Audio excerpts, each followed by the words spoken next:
Si Idang hindi nagsasabi sa amin yan dahil mahal niya si Merck, pinoprotektahan niya sa amin.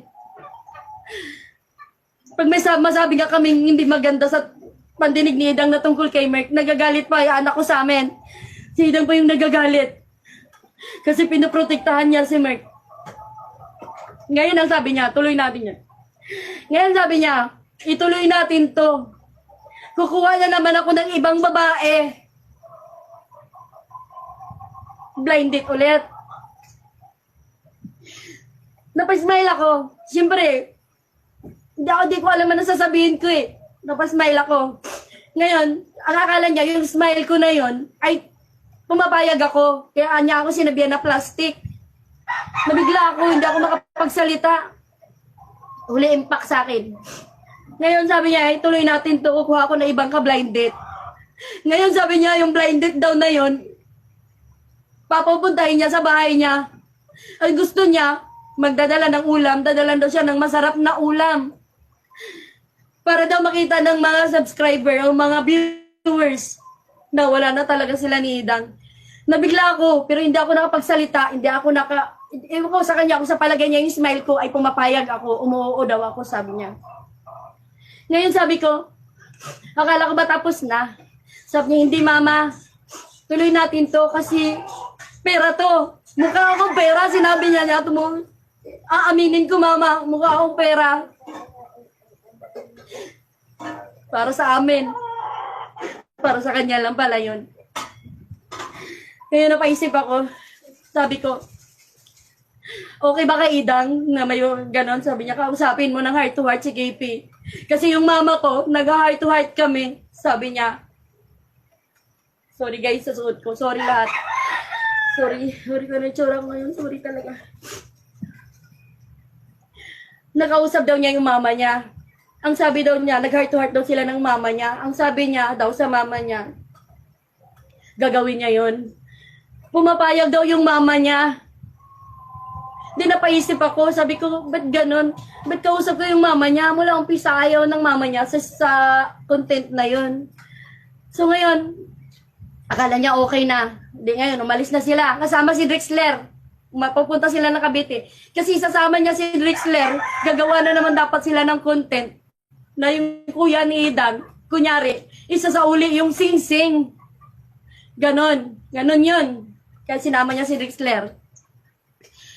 Ngayon, kinausap ko si Idang. Sabi ko, Dang, akala ko ba tapos na? Sabi ni Idang, oo mama, masaya yung anak ko. Masayang-masaya. Sabi niya, oo mama, tapos na to.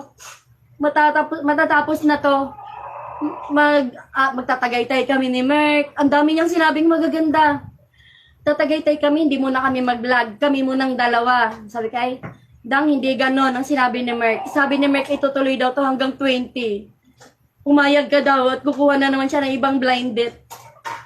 Ngayon yung anak ko, nabigla.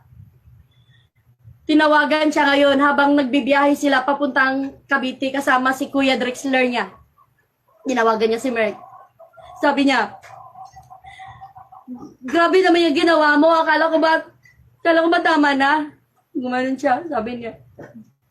Binura niya si Merck kaya pinatayan siya. Pinatayan niya binlock niya si Merck agad. Tapos, naka-block din sa akin. Yun. Dahil sa content na yun, nawala si Merck. Dahil sa content na yun, yun ang kinagalit niyang content na hindi natuloy para malalaman ninyo. Yun. Di ko alam kung may babae o sabi nila meron. Pero kasama na rin yun sa plano niya. Plano niya to lahat. Kami sumusunod lang sa kanya. Hindi kami mga kilos, para kami robot. Kulang na lang sa amin, remote control. Kontrolado kami lahat. Pero sinusunod namin siya. Siya yung iniisip namin.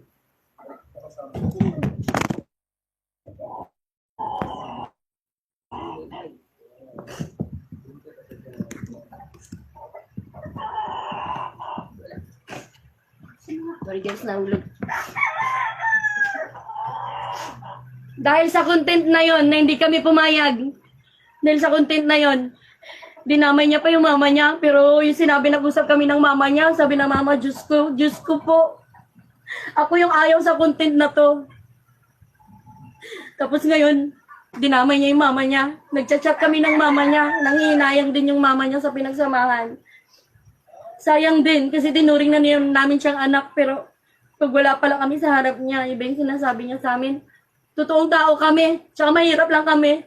Hindi po kami mayabang. Kilala po kami dito sa lugar namin. Kahit pumunta po kayo dito. Kilala po kami dito. Hindi po kami mayabang. Hindi po namin nangadyumaman. Alam po ng mama ni Merck yun. Sinabi ko po sa kanya. Hindi po kami gustong yumaman. Yung Canada niya, kanya rin yan. Dito pa nga lang, inakapin na niya yung anak ko. Paano pa kaya sa Canada? Hindi kami pumapayag. Yung Canada niya, mula umpisa, ayoko niyan. Kasi alam ko ang mangyayari sa anak ko doon. Anong gagawin niya sa anak ko doon? Siya yung may hawak ng pera. Walang kapera-pera yung anak ko. Hindi makakaalis yung anak ko doon. Kung walang hawak na pera yun. Ako naging masama sa lahat. Pumayag ako maging masama. Kasi ayoko siyang mabash. Sabi ko sa mama niya, sige, gawin ko to. Para malipat sa akin yung bash. Huwag lang sila mabash. Hindi ako nagbabasa ng comment. Kasi ang sasama ng comment niya sa akin.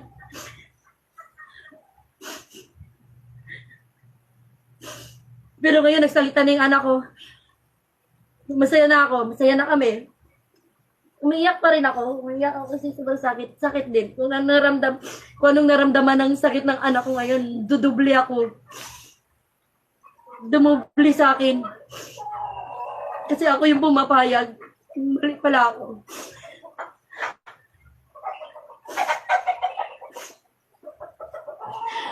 Pero mali ako.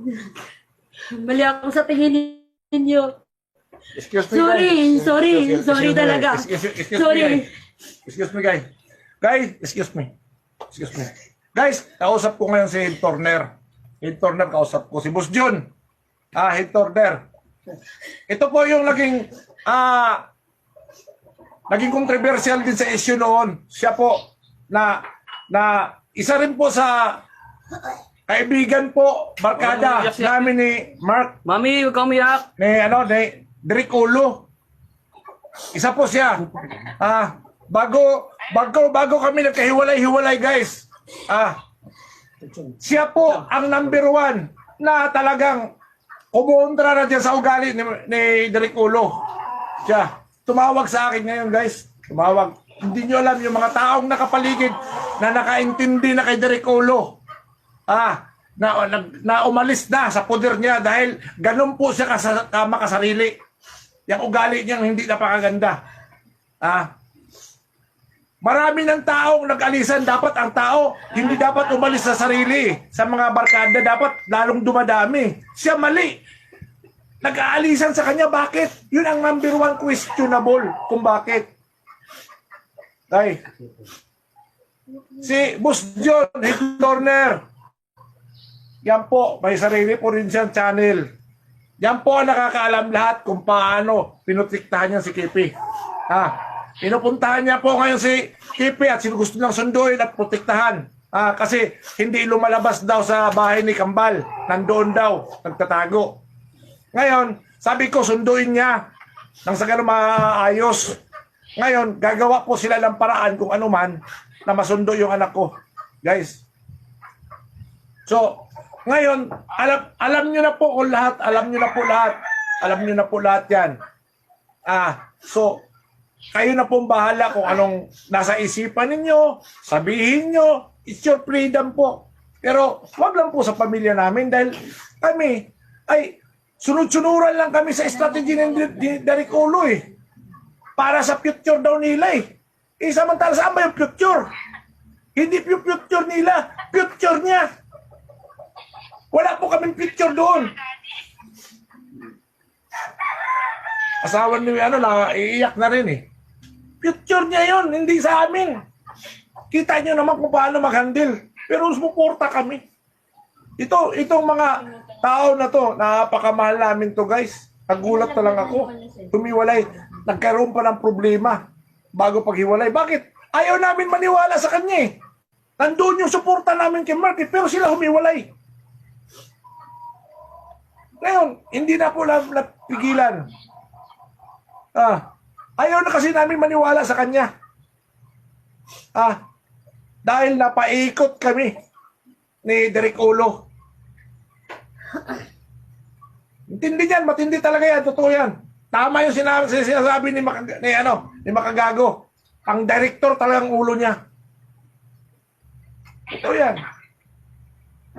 Sige, kanta natin. Kaya lang sana, kaya ni Sige na guys. kaya mo hindi pupuntahan na. Cut na muna natin ito. Pag-text mo na si Mami, eh, hindi na pupunta na. Pupunta